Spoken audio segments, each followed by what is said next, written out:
함께 할 것인가? 라는 제목입니다.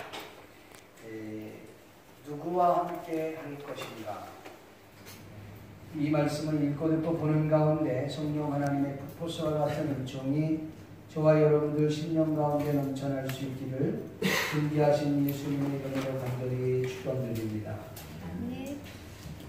한번 따라할까요? 누구와 함께 할 것인가? 누구와 함께 할 것인가? 서양에서는 결혼하는 딸에게 어머니가 얼어붙은 눈물 있다 부르는 진주를 선물한다고 합니다. 진주는 그런데 왜 하필 이 진주일까? 이 진주는 조개의 몸에 들어온 모래알이 변해 생성된 보석이랍니다. 몸에 모래알이 들어오면 조개는 둘 중에 하나를 선택해야 한다고 합니다. 낙하라는 특수한 물질을 몸속에서 배출해서 그 생성된 이 낙하라는 물질로 살갗을 이렇게 파고 들어오는 모래알을 끊임없이 감싸는 일을 한다는 것입니다. 아니면 모래알을 그냥 무시해버립니다. 이 둘 중에 하나를 선택해야 한다는 거죠. 낙하가 모래알을 감싸면 엄청난 고통이 뒤따른다고 해요. 그러나 그 고통의 분량만큼 진주는 점점 커진다고 합니다. 결국 오색찬란한 진주 보석이 탄생하는 것이죠. 그러나 이 조개가 모래알을 무시하면 통증은 없지만은 점점 살이 골마 결국은 조개는 죽고 만다는 것입니다. 사랑하는 성도 여러분, 우리의 인생도 마찬가지라고 생각을 합니다. 인생을 살다 보면 원치 않는 모래알이 들어와서 혹독한 고통을 안겨줄 때가 있습니다. 그럴 때 그 고통을 기도와 인내로 맞서는 사람은 결국 눈물의 그 진주 보석을 만들게 된다는 사실입니다. 오늘 본문을 보면 고생 끝에 드디어 통합된 이스라엘의 왕이 된 다윗을 발견하게 됩니다. 그의 나이 30세가 되었을 때 헤브론에서 왕이 됩니다. 그리고 그 이후 7년 6개월 후에는 이스라엘과 그리고 유다 통합된 왕이 되게 되는 거죠. 옛 속담에 고진감래라는 말이 있습니다.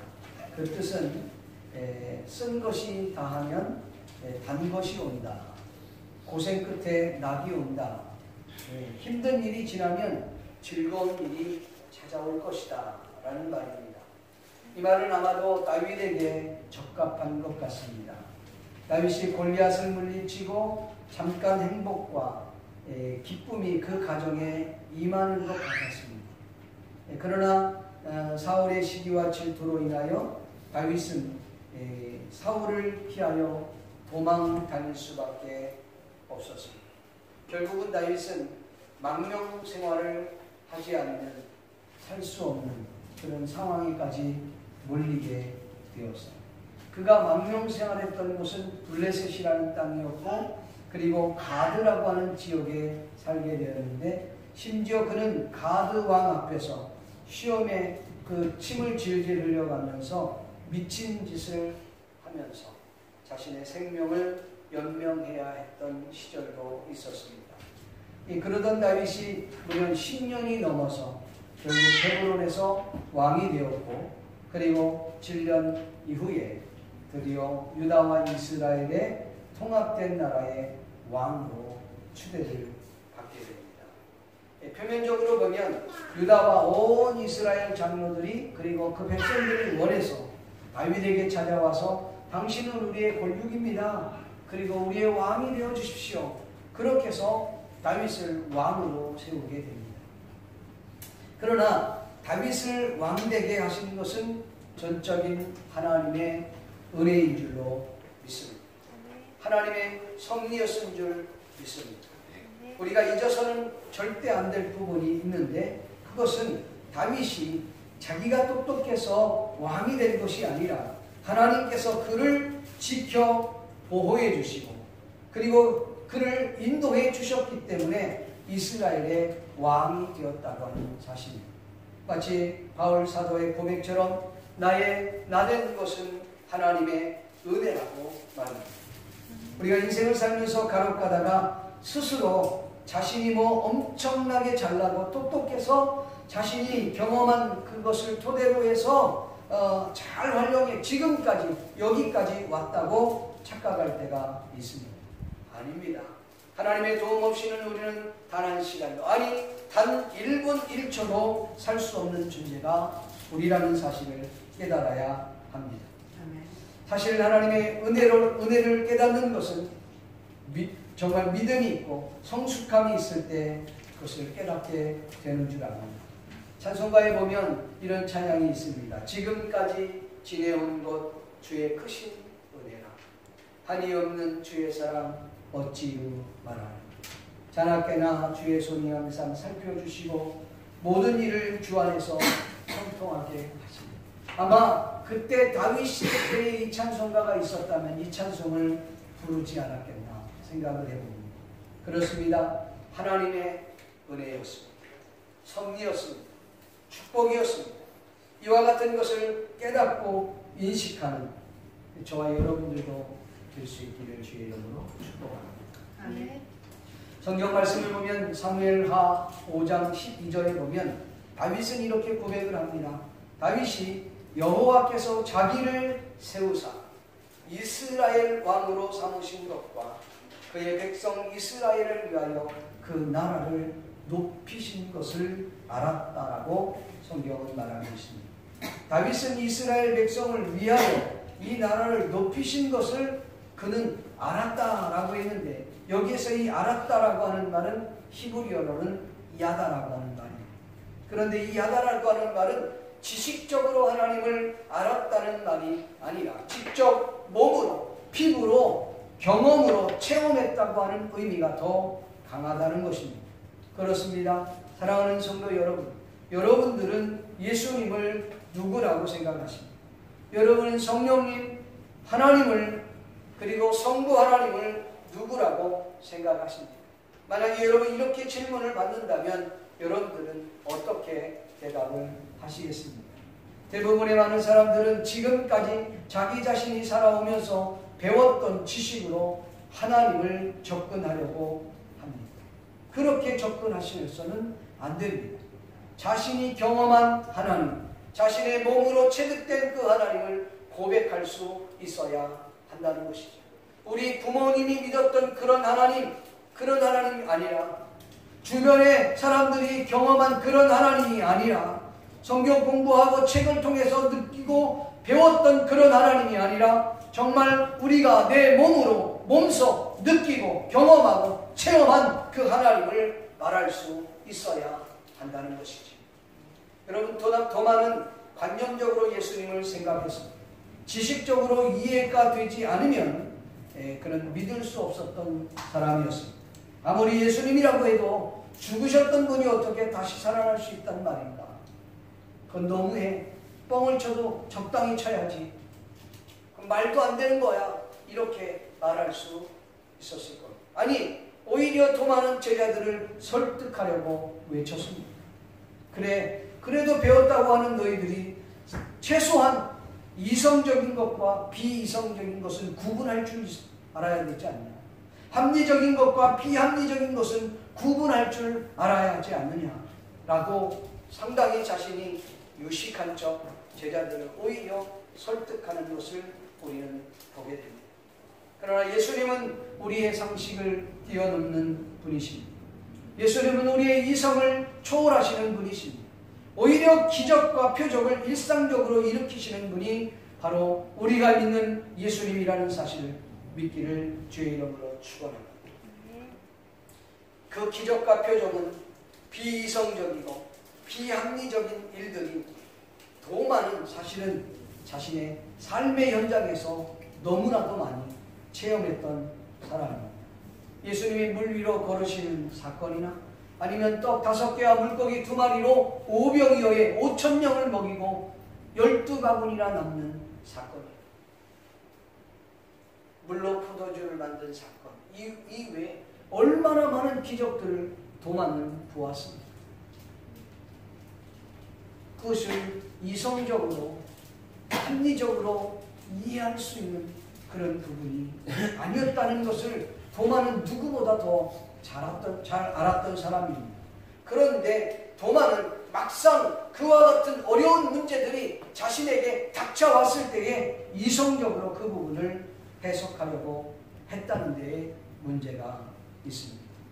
그러나 도마도 예수님을 직접 체험하고 예수님을 직접 만나보고 난 이후에 그는 이렇게 고백을 합니다. 나의 주님이시오, 나의 하나님이시오 라고 말합니다. 그리고는 도마는 나의 주님이시오, 나의 하나님이시니이다 라고 고백하는 동시에 열방을 향하여 나아가서 선포하는 사람으로 바뀌었다는 것이죠.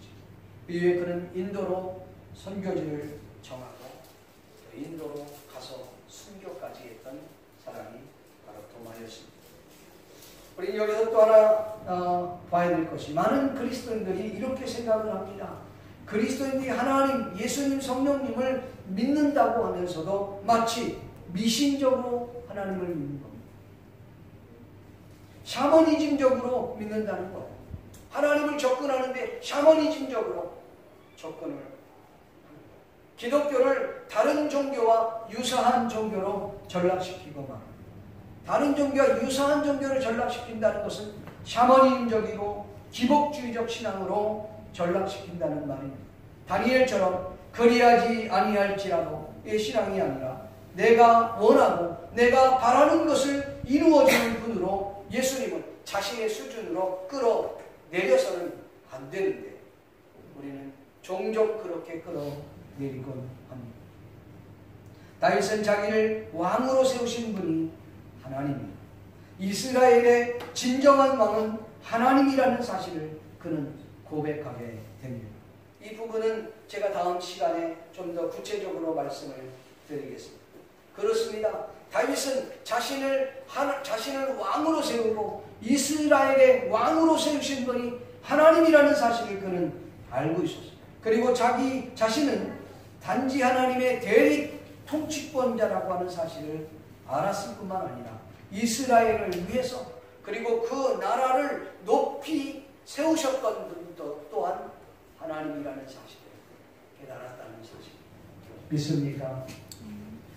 여호와 하나님, 그분은 다윗을 세우셨습니다. 그리고 이스라엘을 높이셨던 분이십니다. 여러분, 지식적으로가 아니라 몸소 자신의 몸으로 체험하고 느끼고 경험했던, 그가 망명생활하며 수도 없이 많은, 그가 사울을 피하여 도피하면서 수도 없이 많은 그 고난을 겪었던 이유가 바로 거기에 있었다는 것이죠. 오늘 본문을 보면 다윗이 점점 강성한 이유는 여호와께서 함께 그와 함께 하셨다는 것입니다. 여호와 하나님께서 그와 함께 하셨기 때문이라는 거예요. 사울과 다윗의 차이점이 어디 있다고 생각하십니까? 지난번에 말씀을 드렸던 것처럼 여호와께서 사울에게는 떠나서 다윗에게는 함께 하셨기 때문에 이렇게 차이점이 나는 것입니다. 개인적인 실력과 능력이 얼마나 있느냐 없느냐의 문제가 아닙니다. 여호와께서 함께 하셨느냐 함께 하시지 아니하느냐의 문제인 것입니다.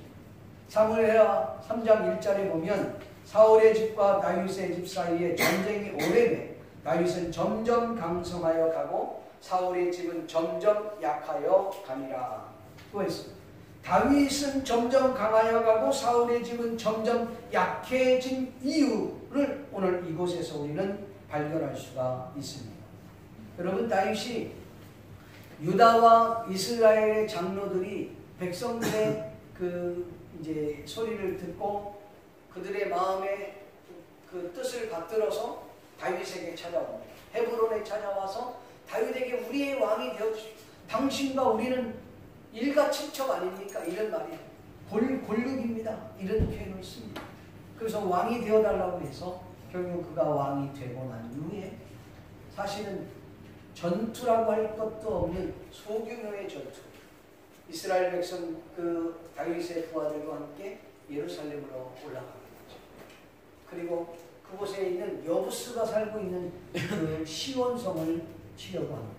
근데 이 시온성을 치려고 했을 때에 그 시온성을 치려고 했을 때 그 시온에 살고 있는 여부스 사람들이 다윗에게 이렇게 얘기합니다. 너희는 절대 우리에게 들어올 수 없어. 너희 정도는 다리 저는 사람 맹인들도 지킬 수 있어. 하면서 그들은 이렇게 선포했으니까 절대 들어오지 못할 거야 라고 생각했는데 다윗과 그의 부하들은 그 성을 점령하고 시온성 이름을 바꾸어 다윗성으로 바꿉니다. 그리고 이 때문에 이제 다윗이 성을 짓는 데 이미 성이 있지만 뭐 카자레하고 여러 가지 많은 걸 도울 때에 성경에 보니까 그를 도왔던 자들이 있던 것을 보게 됩니다. 그러면서 다윗은 점점 강성하게 돼요. 오늘 본문 10절 말씀에 보니 이렇게 말씀을 합니다. 한번 같이 읽어볼까요? 시작. 만군의 하나님 여호와께서 함께 계시다. 다윗이 점점 강성하여 가니라. 아멘. 그러니까 다윗이 이렇게 강성해질 수 있었던 것은 여호와 하나님께서 함께했기 때문이다. 그 이후에 나오는 이야기를 보면은 다윗의 가족사 이야기를 다시 또 언급하는 것을 볼 수 있어요. 다윗이 헤브론에서 자녀를 몇 명 낳았다 그랬죠? 6명을 낳았다 그랬어요. 6명 낳았는데 그 6명 가운데 꼭 3명을 기억해둬야 된다 그랬죠? 그가 누구냐면 암논, 압살롬, 아도니아. 이 3사람은 꼭 기억해둬야 돼요. 그 다음에 예루살렘에 올라와서 다윗이 자녀를 낳았는데 11명이나 낳았습니다. 11명 가운데 1명만 기억하면 돼요. 그건 누구냐면 솔로몬입니다. 그런데 이 4사람이 열왕기 상하에서의 계속해서 그 이야기를 줄거리를 이끌어가는 사람들의 모습입니다. 물론 중간중간에 나오지만 이 4사람의 중요한 인물들이 나온다는 걸 여러분 기억해 두십시오. 사랑하는 성도 여러분, 하나님께서 함께하는 자들은 지금 당장 힘들고 어려우며 고통스러운 일들이 있다 하더라도 반드시 하나님께서 쓰신다는 사실을 잊지 않기를 바랍니다. 그러므로 믿음의 사람 다윗은 참고 인내한 끝에 이 훈련을 잘 통과했어요. 합격을 했습니다. 이것은 다윗뿐만 아니라 우리에게도 해당되는 말씀입니다. 개인, 가정, 공동체, 교회, 심지어는 나라까지도 하나님께서 함께 하시면 복된 나라가 되는 줄로 믿습니다. 여러분, 우리 대한민국은 어떻습니까?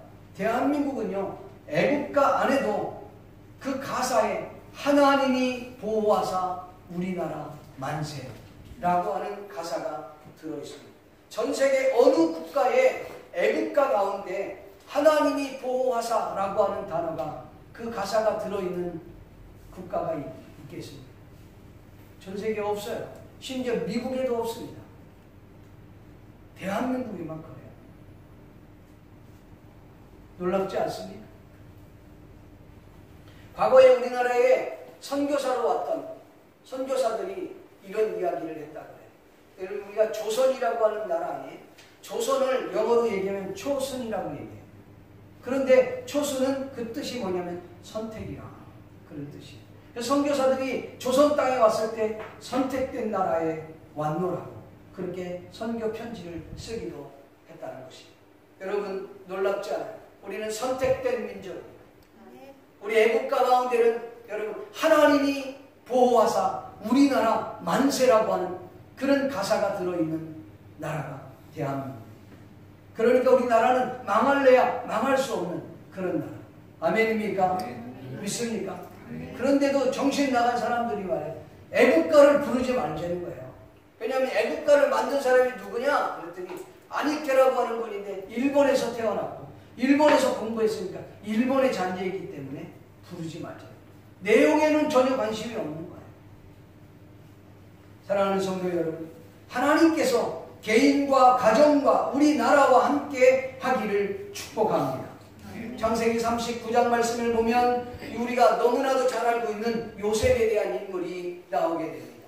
이 요셉이 형들의 미움을 사서 결국은 애굽으로 팔려가게 되는데 그 상인이 그 요셉을 사갖고 가서 애굽에서 팔아 넘겼는데 이것이 우연인지 정말 하나님의 뜻인지, 우리는 하나님의 뜻인데 믿지 않는 사람이 볼 때는 우연인지 팔았는데 보디발의 가정에 판 거예요. 근데 보디발이 누구냐면 그 나라의 시위대장이었어요. 그러니까 굉장히 고위급 간부였다는 것이죠. 그 집에 종으로 팔려갔습니다. 그런데 여호와께서 요셉과 함께 하심으로 그가 형통한 자가 되어, 이렇게 성경은 말씀하고 있습니다. 더 나아가서 그 보디발이 볼 때에 여호와께서 요셉과 함께 하심으로 그가 형통한 것을 요셉이, 그 보디발이 보았고, 이렇게 되어 있습니다. 그가 범사에 형통하는 것을 보았다, 이렇게 성경은 말씀하고 있습니다. 그리고 난 후에 하나님께서는 요셉과 함께 하심으로 말미암아 요셉을 위하여 보디발의 가정에 복을 내렸다라고 성경은 말씀하고 있는 것입니다. 그렇습니다. 사랑하는 성도 여러분, 오늘 저와 여러분과 함께 하시는 분이 하나님이라는 사실 믿기를 주의 이름으로 축복합니다. 아멘. 또한 요셉은 감옥에 있을 때도 하나님께서는 요셉을 그냥 내버리지 않았어요. 그냥 돌아보지 않는 그런 분이 아니셨다는 것이죠. 창세기 39장 21절부터 23절에 보면 여호와께서 요셉과 함께 하시고 그에게 인자를 더하여 간수장이에게 은혜를 받게 하셨다. 그래서 감옥에 들어있지만은 이 요셉은 감옥에서 자유로움을 갖고 있었습니다. 뿐만 아니라 그 감옥 안에서도 요셉과 하나님이 함께함으로 만나고 범사의 그를 형통하게 하셨다라고 성경은 말씀하고 있습니다. 물론 우리가 생각할 때 아니 감옥에 종살이하고 그리고 감옥에 서 있는 그것이 무슨 형통입니까? 라고 말할 수 있을 것입니다. 그러나 우리가 좀 더 깊이 생각해 볼 필요가 있습니다. 어느 날 제가 한번 나를 잡아갖고 기회가 된다면 사무엘 상하에서 나오는 좀 해석하기 그리고 이해하기 좀 난해한 부분들을 여러분들과 함께 나눌 시간들을 갖도록 하겠습니다. 성경에 보면 왜? 라고 하는 그런 질문들이 많이 들 때가 있을 겁니다. 예를 든다면 훌륭한 다윗 같은 경우 아내가 왜 이렇게 많아? 하나님은 일부 일처제를 말씀하셨는데 일부 다처제를 허용하는 이유가 뭐야? 왜 하나님이 다윗의 그 일부 다처제에 대한 부분을 허락하셨는지, 이런 거. 왜 용납했는지, 아니면 하나님께서 사랑하는 자들이 실패하고 세상에서 고군분투하고 있는데도 가만 보고 계시는 것 같은 느낌을 받게 되는 거 있잖아요. 이런 부분. 우리는 형통이라고 하는데 뭐 감옥에 들어간 게 아니 종살이라는 게 뭐가 형통이야? 이렇게 생각할 수 있어요. 여러 가지 이런 부분들을 기회가 된다면 좀 여러분과 나눌 수 있는 시간을 갖도록 하겠습니다. 여러분 사실 이처럼 요셉과 함께 했던 여호와께서 다윗과도 함께 하시므로 다윗은 점점 강하여졌다고 성경은 말씀하고 있습니다. 사실 전쟁을 하다 보면 그 싸움에서 이길 때도 있고 질 때도 있게 마련입니다. 그러나 성경 안에서 다윗의 경우는 단 한 번도 전쟁에서 패한 적이 없습니다. 그러니까 유일한 존재입니다. 완전한 승리자의 모형이지. 다시 말하는 이 다윗은 죄와 사망에서 완전히 승리하신 예수 그리스도의 모형이요, 예수 그리스도를 상징하고 있는 것을 우리는 깨달아야 합니다. 우리의 원수 대적인 마귀와의 싸움에서 우리가 당당히 이길 수 있는 유일한 길이 있다는 것은 바로 예수 그리스도와 함께하는 것입니다. 그분과 동행하는 삶을 산다면 우리는 반드시 이기게 되는 줄로 믿습니다. 지금 당장 쓰러져 지금 고통이 있다고 진 것이 아니라는 사실. 그러니까 내가 누구와 함께 하는가, 그것이 중요한 것입니다. 제가 탁구를 우리 목사님들하고 칠 때 보면 이제 탁구를 칠 때 이렇게 복식으로 같이 칩니다. 근데 그냥 치는 게 아니라 지면은 물내기를 하는 거예요. 물 100원짜리 해갖고 한 4-5개 해갖고 물내기를 하는데 할 때에 잘 치는 분하고 짝을 먹기를 원해요. 왜냐하면 잘 치는 사람하고 짝을 먹으면 이길 확률이 높기 때문에 그렇습니다. 여러분 우리가 인생을 살면서 누구와 한 편이 되기를 원하십니까? 어떤 사람과 한 편이 되기를 원하십니까? 세상과 한 편 되기를 원하십니까? 아니면 주님과 한 편 되기를 원하십니까? 우리가 인생을 살면서 얼마나 많은 난관이 있겠습니까? 그럴 때 우리는 영원한 친구가 되시고 변함없는 우리의 후견인이 되시는 예수님과 한 편 될 수 있기를 주님의 이름으로 간절히 축원합니다. 그를 100% 승리하게 되는 줄로 믿습니다. 마지막으로 철저히 하나님을 의지하며 전쟁에 임했던 다윗의 모습을 우리는 발견하게 됩니다. 본문을 잠깐 설명을 드리겠습니다. 오늘 우리가 읽지 않았습니다만 이 본문은 17절부터 25절까지의 내용이에요. 블레셋 사람들이 다윗이 왕 되었다는 소식을 듣고 그를 잡기 위해서 이 블레셋 군대가 일어납니다. 그리고 르바임이라고 하는 골짜기에 먼저 와서 거기를 그 진을 완전히 그 자리를 장악합니다. 그러니까 그 자리가 어떤 자리냐면 전쟁하기 좋은 요새의 자리에 먼저 와서 진을 친 겁니다. 그때 다윗이 하나님 앞에 무릎 꿇고 기도하기를 하나님 어찌할까요? 전쟁에 나아가 이 블레셋과 싸울까요? 말까요? 그렇게 묻습니다. 하나님 이들을 내 손에 넘기시겠습니까? 아니면 그냥 제가 전쟁에 나가지 말까요? 그렇게 물었던 것입니다. 여호와께서 대답하기를 좋다. 나가서 싸우라. 내가 그들을 내 손에 넘겨주겠다. 그리고 그는 하나님의 말씀을 듣고 하나님 말씀대로 나아가 전쟁에 싸웁니다. 그래서 그곳에 싸워갖고 그 바알 브라심에서 그들과 싸워서 이겼다라고 했어요. 그 이겼는데 다윗이 이렇게 선포합니다. 여호와께서 물을 쳐서 흩어버리듯 내 앞에서 내 대적을 흩어버리셨구나. 그렇게 외쳤습니다. 그래서 그 르바임 골짜기를 뭐라고? 바알 브라심이라고 불렀다는 겁니다. 재미난 것은 블레셋 사람들이 그곳에 싸움하다가 자기들의 우상들을 다 버리고 걸음아 나살려라 주랭나무를 치고 쳐버렸어요. 다윗과 그 군대는 그 우상들을 전부 다 모아갖고 다 치워버렸다. 그렇게 나와요. 그리고 난 이후에 블레셋이 열받아서 화가 나서 복수하기 위해서 다시 르바임 골짜기로 또 올라와 진을 칩니다. 왜 그랬을까? 첫째는 복수하기 위해서, 두 번째는 잃어버렸던 우상을 찾기 위해서 올라온 거예요. 그러니까 위에서 우상을 다 쳐버렸다는 얘기가 그래서 나옵니다. 그런데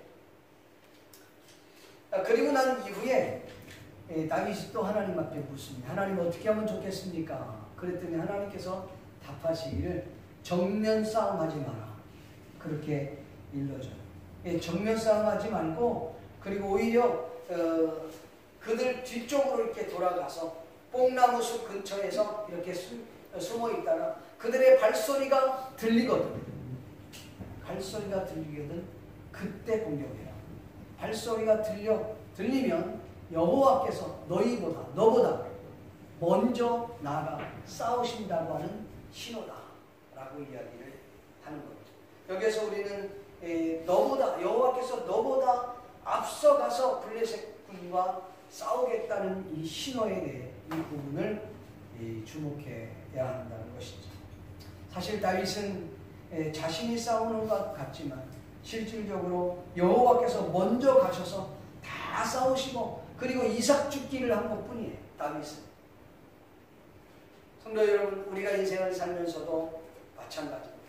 우리가 잘나고 똑똑해서 지금 이 자리까지 있는 것이 아니라 하나님께서 먼저 우리 앞서 가셔서 싸우셨기 때문에 오늘 저와 여러분이 이 자리에 있는 줄로 믿습니다.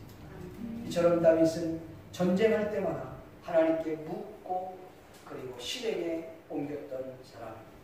앞전에 말씀을 드렸던 것처럼 다윗은 전쟁에서 단 한 번도 패한 적이 없다는 말씀을 드렸습니다. 그 원인이 무엇일까요? 그래요.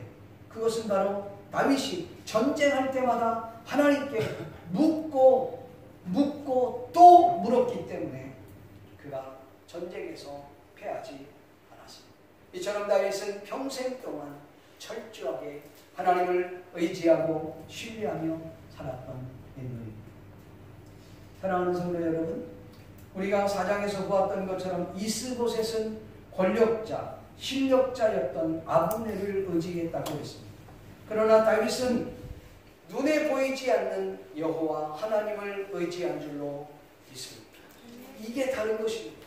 사실 다윗은 전쟁에 능한 자였습니다. 어떻게 보면 전쟁에 신물이 날 정도로 싸움을 많이 했던 사람이 다윗이에요. 그러니까 그가 전쟁을 얼마나 많이 했는지, 여러분 전쟁하면서 얼마나 많은 피를 흘렸는지 저와 여러분들이 더 잘 아실 것입니다. 그가 전쟁을 얼마나 많이 해서 피를 많이 흘렸는지, 그가 하나님의 성전을 짓겠다고 했을 때 하나님께서 그에게 이렇게 말씀을 합니다. 내 마음은 갸륵하다만 너의 손에는 피가 가득하다. 그러니까 전쟁을 많이 해서 피를 많이 흘렸다는 말이에요. 그러니까 내 손으로 내 성전을 지을 수는 없어. 그러니 내 아들 솔로몬을 통해서 성전을 지을 것이다. 그러니까 마음은 원이지만 못하니까 재료를 준비해놨던 사람이 다윗 아닙니까? 그렇다면 그가 얼마나 많은 전쟁을 치렀으면, 여러분 피를 많이 흘렸다고 하는 것은 전쟁을 많이 치렀다는 건데, 그러면 전쟁에 대한 병법, 다시 말하면 전쟁에 대한 전략하면은 둘째가라면 서러울 사람이 바로 다윗이라는 거예요. 그러니까 전쟁하면 지금까지 자신이 전쟁하면서 겪었던 여러 가지 많은 그 경험을 비롯해서 가지고 있는 그 전략, 그 병법들이 얼마나 많겠습니까? 그러면 그 병법을 가지고 그냥 싸워도 될 법한데 그는 전쟁할 때마다 하나님 앞에 묻고 또 물었다는 것이죠. 왜요? 하나님을 철저히 의지했기 때문에, 하나님을 신뢰했다는 말씀입니다. 그런데 여기서 한 부분을 발견해야 합니다. 그건 뭐냐면, 하나님께 묻는 것은 누구나 다 할 수 있습니다. 그런데 하나님께서 말씀하실 때 그대로 순종하는 것은 누구나 할 수 있는 일이 아닌 것입니다.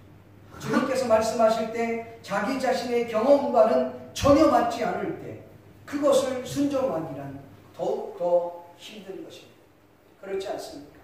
오늘 본문 23절부터 25절 말씀에 이렇게 기록되어 있습니다. 한번 읽어볼까요? 시작. 다윗이 여호와께 여쭈니 이르되 올라가지 말고 그들을 뒤로 돌아서 뽕나무 숲을 맞은편에 그들을 기습하되 뽕나무 꼭대기에서 걸음 걷는 소리가 들리거든 곧 공격하라. 그때 여호와가 너보다 앞서 나가서 블레셋 군대를 치리라 하시니라.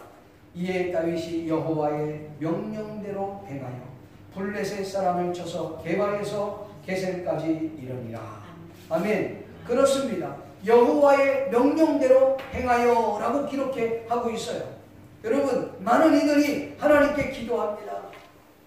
어떨 때는 새벽 기도합니다. 철야 기도합니다. 작정 기도합니다. 심지어 식음을 전폐하며 금식 기도까지 합니다. 이처럼 사람들은 다급해지면 하나님께 묻고 또 묻고 기도하고 또 기도하고 철야하고 또 철야하고 금식하고 또 금식하고 하게 되어 있습니다. 문제는 여호와 하나님께서 응답해 주셨을 때 그 응답이 내 마음에 맞고 내 생각에 딱 맞으면 정말 룰루랄라 하면서 그대로 순종하며 나아가면 되지만, 내가 원하는 대로 내 생각대로 그리고 내 마음에 계획했던 대로 딱 이루어지지 않는다면 우리는 상당히 힘들어한다. 그걸 순종하기가 쉽지 않다는 말입니다. 여러분, 나만 장군을 한번 생각해 봅시다. 열왕기하 5장 11절에 보면요, 나만 장군이 굉장히 화가 났습니다. 그가 아람이라고 하는 나라에서 그가 나병에 걸려서 이스라엘 땅에 오면 고침받는다는 이야기를 듣고 왕의 그 편지를 받아가지고 이스라엘 땅에 오지 않습니다. 이스라엘 왕이 그걸 듣고 너무 기가 막히니까 내가 어떻게 나병을 고치냐. 그리고 옷을 찢었다고 그랬어요. 그 소리를 들은 엘리사가 하인을 보내서 그를 내게로 데려오라고. 그 데려왔어요. 그리고 하인은 이제 들어가서 이 엘리사에게 데려왔습니다. 이 나만이 생각할 때는 이제 엘리사가 나와서 그리고 내 앞에 서서 그리고 여호와의 이름을 부르며 그리고 환부의 손을 대고 흔들면서 기도해서 낫게 해줄 줄 알았다라고 성경은 그렇게 말하고 있습니다. 그런데 엘리사는 하인을 보내면서 엘리사는 코빼기도 보이지 않고 저 요단강에 가서 몸을 7번 씻어라. 그러면 나을 것이다. 회복될 것이다. 깨끗해질 것이다. 그렇게 종이 나와서 이야기를 한 거예요. 기가 막히지 않습니다. 그때의 11절에 이렇게 말을 합니다. 뭐라고 말하냐면, 나만이 노하여 물러가며 이르되 내 생각에는 그가 내게로 나와 서서 그의 하나님 여호와의 이름을 부르고 그의 손을 그 부위 위에 흔들어 나병을 고칠까 하였더라. 그런데 그렇게 안 했다는 것입니다. 자기 생각과 전혀 맞지 않게 행동했다는 것입니다. 엘리사는 코빼기도 보이지 않고. 여러분, 이 나아만은 당시의 군대 장관이에요. 지금으로 말하면 국방장관과 같은 그런 사람이에요. 그러니까 융숭한 대접은 그만두고라도 최소한 예의를 갖추고 자신에게 나올 줄 알았는데 세상에 이런 푸대접도 없는 거예요. 도저히 자신을 용납할 수 없고 용서할 수 없는 거예요. 기분이 엄청 나빴다는 것이죠.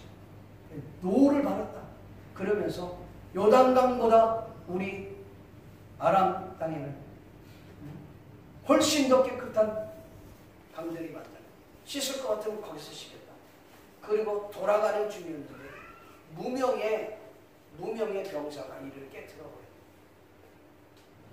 나만에게 이렇게 말하는, 내 아버지여, 아니 선지자가 이것보다 훨씬 더 큰 일을 행하라고 했어도 할 것 아니십니까? 그런데 왜 요단강에 가서 이렇게 자그마한 일을 하는데도 하지 않습니까? 그러니까 이 나만은 순간 자신의 기분이 나쁘고 순간 자신의 생각대로 되어지지 않은 것 때문에 화가 나는 거예요. 원래 본질을 잃어버린 거예요. 자기가 지금 이스라엘 땅에 온 이유가 뭐예요? 나병을 고치러 온 거예요. 근데 나병 고치는 걸 생각을 안 하고 지금 자신을 대접한 거에 대해서 화가 났다는 것이죠. 본질을 잃어버렸어요. 근데 그 본질을 깨닫게 해준 사람이 무명의 용사였어요. 알고 봤더니 그런 거예요. 그래서 들어갔더니 하나님께서 고쳐주셨던 사건을 우리는 발견하게 됩니다. 어떻게 보면 그 병사가 여기 성경에는 점잖게 얘기한 거고 그까지 자존심을 모아주냐. 너가 중요한 거는 그 나병을 고치는 거야 라고 우리에게 말씀하는 거예요. 여러분, 문제가 우리에게 왜 없겠습니까? 우리의 삶의 문제가 왜 없겠습니까? 하나님께 묻고 기도하는 거예요. 그런데 내 생각대로 내 뜻대로 하나님이 응답하지 않았다고 해서 저와 여러분들이 거기에서 반기를 들 것이 아니라 그 말씀 앞에도 순종할 수 있는 자세, 그게 오늘 저와 여러분이 가져야 될 태도인 줄 믿습니다. 어떤 젊은이가 캄캄한 밤중에 산길을 가다가 낭떠러지에 떨어졌다. 간신히 이 나뭇가지를 붙잡고 막 살길을 외쳤어요. 막 다급하니까 이럴 때 대부분 신앙심이 굉장히 깊어지잖아요. 막 영성이 막 생겨지면서 하나님 용서해 주세요. 살려주세요. 신은 내가 주일 안 빼먹고 11조도 안 빼먹고 주일 안에 건강 내가 누구하고 잘못한 거 안 하겠다는 거죠. 예전에 제가 어떤 유튜브에 보니까 저기 뭡니까 영화 내용 제목은 잘 모르겠는데 그 내용이 이런 내용이 있어요. 교사인데 교사 출신인데 교사가 아주 산골짜기 교사로 발령을 받아서 가게 된 거예요. 가다가 잠깐 너무 속이 상해갖고 저기 뭡니까 소변도 마르고 그 다음에 또 이 뭐라 그러죠 이제 대변도 마르고 그래서 이 사람들이 없는데 산속으로 이렇게 들어가서 거기 앉아서 쪼그리고 앉아갖고 이제 볼일을 보고 딱 나오려고 했는데 이상한 거예요. 지뢰를 밟은 거예요. 자기가 지금 딱 앉았는데 보니까 지뢰를 밟은 거예요. 지뢰는 이렇게 딱 뛰는 순간 폭발이 돼갖고 죽거든요. 그러니까 기가 막힌 거예요. 그래서 거기서 자기가 지뢰 밟은 것 때문에 처음에는 막 짜증을 내면서 아니 왜 이런 데다가 지뢰를 놓고 욕을 막 하면서 그러네. 나중에는 막 용서 기도로 하나님 부처님 용서해 주세요. 막 그러면서 내가 잘못했어요. 그래서 자기 잘못을 막 안 해요. 여러분 나뭇가지 붙잡고 지금 있는 사람이 그렇게 지금 외치고 있는 하나님 살려주세요. 용서해 주세요.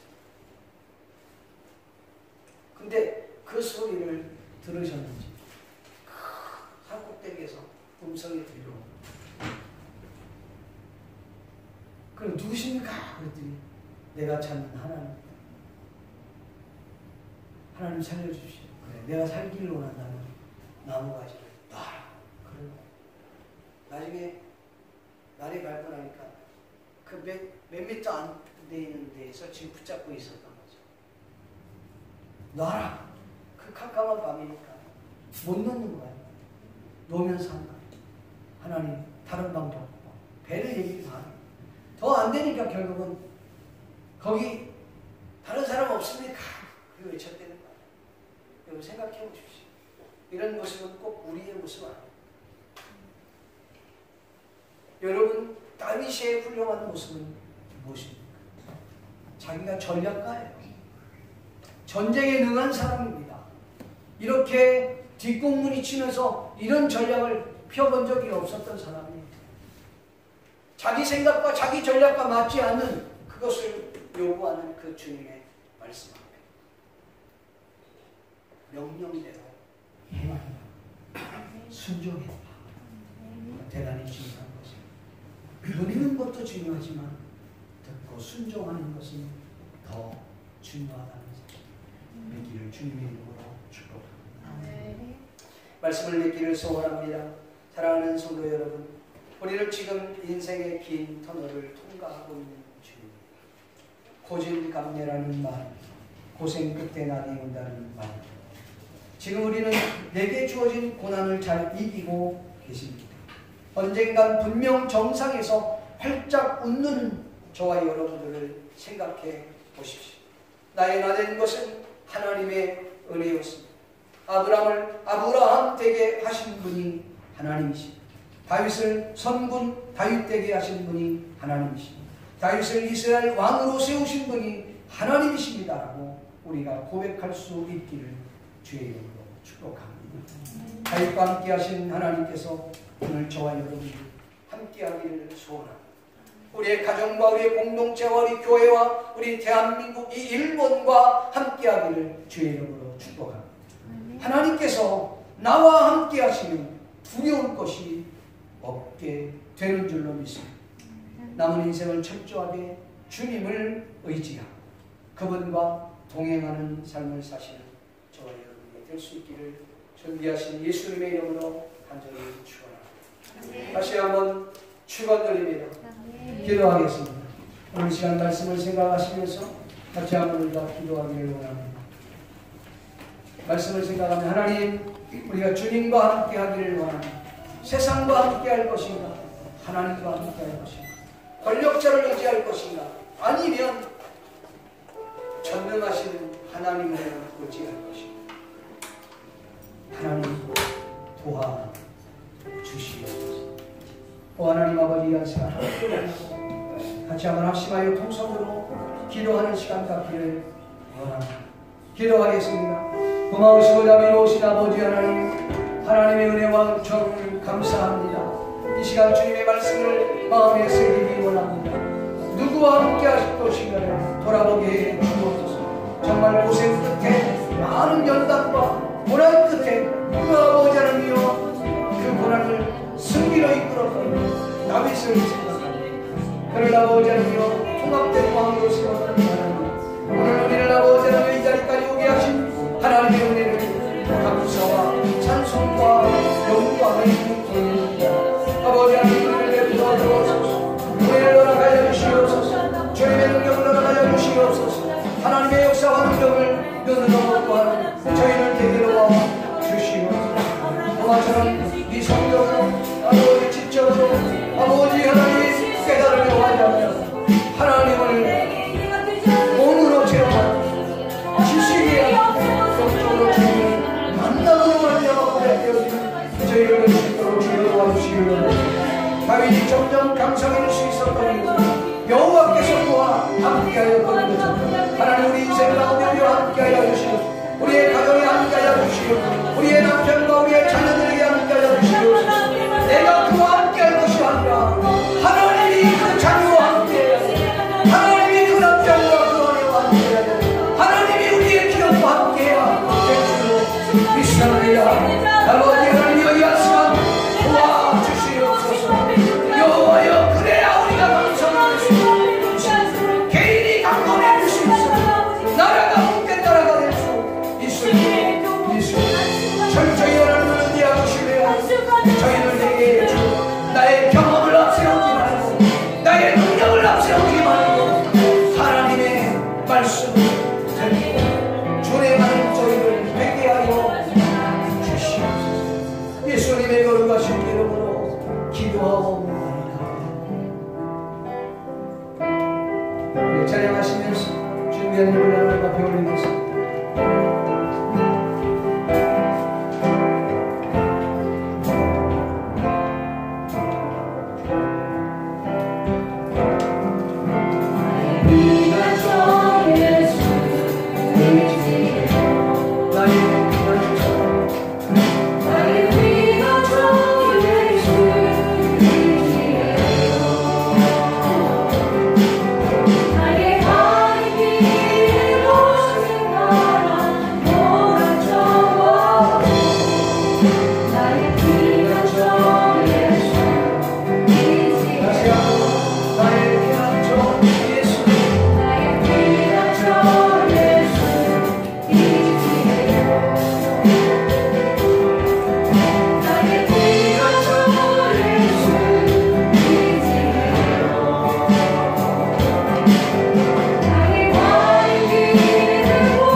드려진 예물을 주님이 축복하시고 이 예물이 쓰여지는 곳에 주님의 큰 영광과 능력이 나타나게 도와 주시옵소서.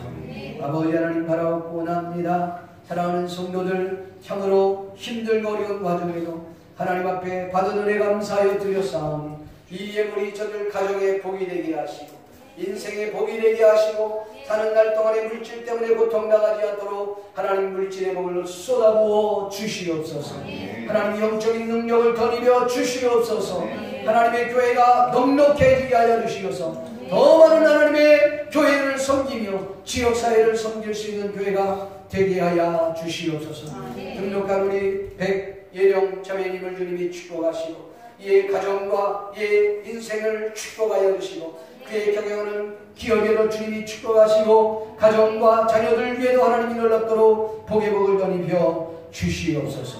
감사를 드리옵고 예수님의 거룩하신 이름으로 기도하옵나이다. 여호와는 내게 복을 주시고 너를 지키시기를 원하며 여호와는 그 얼굴을 내게 비추사 내베푸시기를 원하며 여호와는 그 얼굴을 내게로 향하여 드사 평강 주시기를 원하노라. 지금은 우리 주 예수 그리스도의 은혜와 하나님 아버지의 크신 사랑 성령님의 강화 감동으로 교통하신 하나님 앞에서 하나님 편에 서기를 원하고 하나님과 함께하기를 원하는 사랑하는 모든 성도들 머리머리 지금부터 영원토록 함께 있을지어다.